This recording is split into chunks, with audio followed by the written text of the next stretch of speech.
Hello, Flimsy Lunch Tray here with a Friday edition video for you today, featuring the Tier 7 Premium British HMS Battleship Nelson, or HMS Nelson.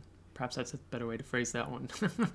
But you can see divisioned up with two clanmates, Clan Commander Doombeagle and also Curly Son.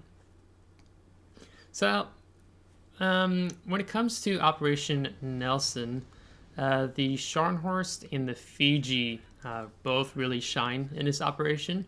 So I was going to take those two ships the next. I was working on daily missions, but I thought I would start off with the Nelson here. So I'll talk a little bit about the map itself. With the new patch of 0.10.1, they've altered three specific things with ship placement. Two are definites. The other is I think they did. So you guys can give me your thoughts on that one as well. So when it comes to Operation Narai, you start off with this transport convoy that you must lead safely to the central harbor on the opposite corner of the map. And so starting off here, you have your first wave here being a destroyer, cruiser, and battleship.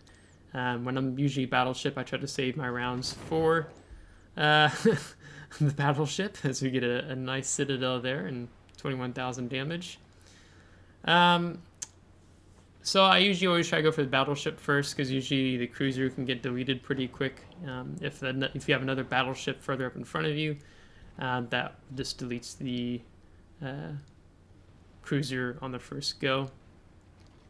So we're going to use this second salvo towards the destroyer, since the battleship is almost dead. And get nice destroyed there. So then once the Wyoming is destroyed, then you're going to have the Iron Duke spawn there, and then you're going to have an Emerald spawn right behind this island where I'm already looking here. And the joke in our clan is that this Emerald needs a pay raise, because all three of us just sit here with guns ready to go to blap him broadside, as I think we're only going to get a small piece of him. No, we got a little chunk there. So he usually gets deleted pretty quickly. And then there's that destroyer you see in the distance there that also comes charging forward. So when I'm in the Nelson after dealing with that Emerald, then I focus over here to the Iron Duke. So basically you just have these different waves. So this is, we'll consider this the second wave here that we're dealing with. Yeah, get a nice chunk out of him too. The only thing you have to be mindful is sometimes at this point, if that destroyer from this first wave gets some torpedoes off, he could potentially hit a transport if he's not killed soon enough, but it looks like he was deleted before he launched any torpedoes off. And so right as I'm about to fire this salvo, I didn't realize that destroyer slammed the brakes and popping the smoke screen, so we're not going to get anything meaningful damage-wise there. And then after this destroyer gets deleted, then we're going to have a third wave consisting of three cruisers that you'll see spawn here as I'm getting ready for the Dallas. It's going to spawn just to the left of where I'm aiming right now. Now, the biggest challenge with Narai is you really always want to do this with at least one, preferably two clanmates or just teammates that you're divisioned up with, because of the transports which happened in the southwest part of the map, and then the enemy carrier, the Lexington, that comes up to the far eastern side of the map. Because usually what happens, and you'll kind of see what happens here in this map, is that ooh, nice. There can be a failure on either part if you don't deal with the transport soon enough. So right now, we should already have a cruiser dispatched as soon as that Iron Duke was killed from earlier. Should already be heading down towards the southwest corner of the map. Because there's 5 transports you have to kill, and the first transport is rather small, and he can his detectability range is rather small. So if you don't deal with him soon enough, then he can slip away through that rendezvous point that you see that's appeared in that bottom left corner now. So I'm trying to help Doom here and wanted to helpfully delete that Emil Bertin before he gets torpedoes off, but Doom's going to eat, looks like 1 or 2 of those torpedoes. And then we're going to use our third turret to see if we can get some meaningful damage on the fort there. Now, if you are a cruiser, and in this case the Fiji here, you really want to be careful with the Missouri here, because the Missouri will have a hard-on for you, and I can do some meaningful damage. I've been just utterly deleted by the Missouri moving up to that island, because usually I try to park with smoke either here or to the right, so start chunking the Missouri for anywhere between 3,000 to 6,000 damage per salvo with the Fiji's armor piercing, because it just does a really good job. But I like moving up this way with Nelson. I would do the path that Doom was on, for example, if I was in something like Gneisenau or Scharnhorst, because then you get to really utilize those torpedoes. So you can see that there's, looks like the Nicholas, where the transports come out at. So he's going to charge forward, and they're going to have to deal with him. As you can just now see, looks like our Suri and Zara and Shiratsu are heading down that way finally. So, let me see if we can get rid of that fort. And it looks like all those shells missed. So, the first thing that I've noticed that they've changed is those 3 cruisers, that, not so much the Dallas, but the Emerald and the Emil Bertin. They seem to spawn and come out like maybe 10 seconds quicker or something like that than what they used to.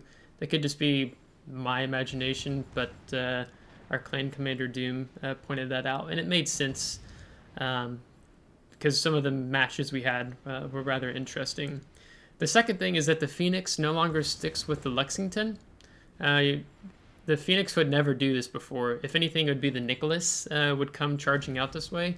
But now the Phoenix comes charging forward, so you need to deal with him before he gets any torpedoes off. That could cause trouble because you have a Dallas and another, the Campbelltown to Doom's right there. But I had a map, I think, match after this where the Nicholas and Phoenix both charge this way, so it was only the Lexington. As you can see, Curly-san in the Fiji dealing with that Nicholas. It's best to give some distance to the Nicholas before pushing in, because a lot of people were just pushing like a destroyer right where the enemy Lexington is now earlier, and as soon as that enemy Nicholas comes around the side of the map, that corner of that island, they'll just get deleted by the Nicholas's torpedoes, because the Nicholas is notorious about getting his torpedoes off no matter what happens. So that's why Curly was giving distance there, as that's really the best move to do, unless you're eager and in a hurry to get more damage done. And then as you move into the harbor, you can see I've switched to HE just because you have some destroyers. We had some light cruisers, like the Tier 4 Phoenix to deal with. They had the Dallas. So just going in with HE is usually what I do in this instance with the Nelson. So let's see what we do here. 2 fires and almost dead. So then Doom's already a bit further ahead. The Nelson doesn't move very fast, so really you don't want to let off the throttle in this match, because then you can just be behind and really not being able to support any of your teammates up front, like in Clanmate to Doom in this instance.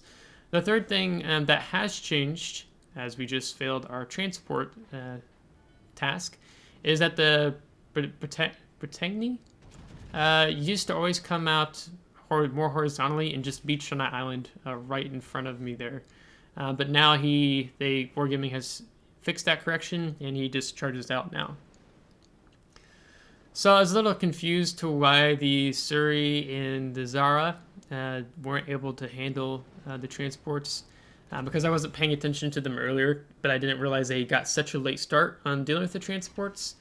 As you saw, that little transport that has the best detectability escaped there right at the end. So So my clanmates and I were rather shocked and surprised about that, but even with having 2 cruisers there, not being able to deal with it. So alas, we've lost a star, now we're looking at 4 stars. So I was going to use my turrets here on the protagonist.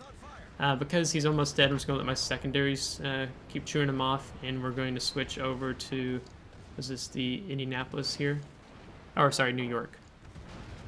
And now I'm going to switch to AP. Ideally, I would have wanted to have AP on that shot of the New York. But one of the things I forgot was that there is a destroyer that spawns in front of me still, so you're going to kind of see some amusement happen there. So the third wave, you know, you have the Dallas, the Emile Berton, I think it's Emerald that come out. And then you have the Missouri that follows them up. And then you can kind of see you have that 4th wave of that Nicholas and the Lexington moving up on the side of the map. And then it kind of unfolds there. We have a constant stream. And I was trying to ram him, but that works too. So that made my day. Now I'm aiming for the Citadel right there. It's that center point, but you can see that it's really, there's not much height there on Indianapolis. So I end up moving my next salvos a little further forward towards the superstructure. And watch how I aim and where the shells end up going. And see how close I am to him. Now I'm aiming above waterline. And all the shells hit water. So now I'm a little conscious, so I want to just focus my shells there. But when I get closer, we'll focus more towards that Citadel area. So we've lost Doom. As we continue to charge forward here, you can see we have most of our health intact. I'm not worried about using the heal right now. Take advantage of the adrenaline rush, that little slight buff that I'm getting right now. And now that we're close, this next salvo should be more of the sweep zone. I could have done that with that previous salvo, but alas, here we are. So now I'm getting focused a bit, and go ahead and pop the heal. So the good thing about charging around the island on this side, whether you're in Gneisenau, Nelson, Scharnhorst, this battleship in general, is you get the broadside of both the 2 battleships here, of the Colorado, the Queen Elizabeth, and then the Atlanta, and then see the shores here. So I'm trying to get a little greedy because we just got natural selection, but it gets killed first. And thinking about taking a shot on, yeah, the Queen Elizabeth, which we do. And my hope was actually to ram the Colorado, but Colorado and Nelson gives Colorado a run for its money when it comes to speed. So that didn't quite happen here. So because Colorado's closer and the rest of my team's mostly being able to focus on the Queen Elizabeth, I'm just going to focus on Colorado. We're going to aim higher up on the mid-belt there because we just don't want to ricochet. And be able to get some penetrations and damage in there. So now we're basically just going to be chasing them down. So that's kind of funny in my mind because I usually never end up chasing a battleship like this in Narai. I think it's the first time this has actually ever happened to me. So I'm still wanting to ram him when sending the big torpedo in. So you can see our transports have gotten to their locations and that they are dropping off troops. You can see the Shiratsu is coming up behind me. He's going to dump torpedoes in the water there. And Curly's looking to dump torpedoes in there, so I really want to get this kill. I see the Colorado turning, so I'm turning. But Curly's going to be able to get the kill here with the torpedoes. So just a bit of a brief overview and how I play the Nelson here in Narai. So 224,000 damage. To me, that's not too bad, especially in the Nelson when it comes to this match when you're so slow. So you can see we got 4 stars, so the destroy enemy transport ships was the one we failed on, but we successfully achieved the other 4, which is good. We're going to end with almost 400,000 credits, over 4,600 XP, almost 300 free XP with assistant and natural selection, with over 224,000 damage, 9 destroyed, 10 set on fires, and 6 citadels. And 13 incapacitations, so not too shabby there in Nelson. So we're going to top the team with 1,372 base XP, and if I get over 1,100 base XP in Nelson, I'm actually pretty happy. So this was a good run. It's really good. So very pleased as our myself and the clan mates, we topped 1, 2, 3. So that's always good to see. And you can see the damage spread out there, and there's some more damage that's not being shown that we did to the Missouri, the Wyoming, and some other ships that I personally didn't destroy, but you can see the features of destroyed ships here first, with over 849,000 potential damage, I believe is what that number was, and with premium count getting over 341,000 credits total net profits. So with Nelson, I have the Azure Lane commander on Nelson. So I mostly played Nelson in Narai. So my first 10 points is a little different than maybe if you were taking it more towards randoms, for example. So I do gun feeder and then grease the gears. So faster turret traverse. And then for the 6-point commander, I do adrenaline rush. And then for 10 points, instead of going concealment expert, I do fire prevention, just because everything's already in your detectability range already in RI, so you're just basically wasting those last 4 points if you're focusing on using, such a ship like Nelson in RI. Concealment's rather pointless here, because I like having certain ships, particularly using them in RI a lot. So I do that a lot with Fiji, Scharnhorst, and Nelson. Namely those 3. I've actually taken Strasbourg out for a spin or 2, so hopefully we'll be doing a video later on that coming soon. So we'll continue featuring more operations here in World of Warships here on the YouTube channel. So if you liked today's battle, give it a thumbs up. If you didn't, give it a thumbs down. Subscribe if you want to see more. And if you haven't subscribed, I really appreciate it as we continue to grow the community here. As to me, I wish the operations got a little more love from Wargaming, or if we even got some of those old operations back that are no longer in the game. So we'll see. So until next time, take care.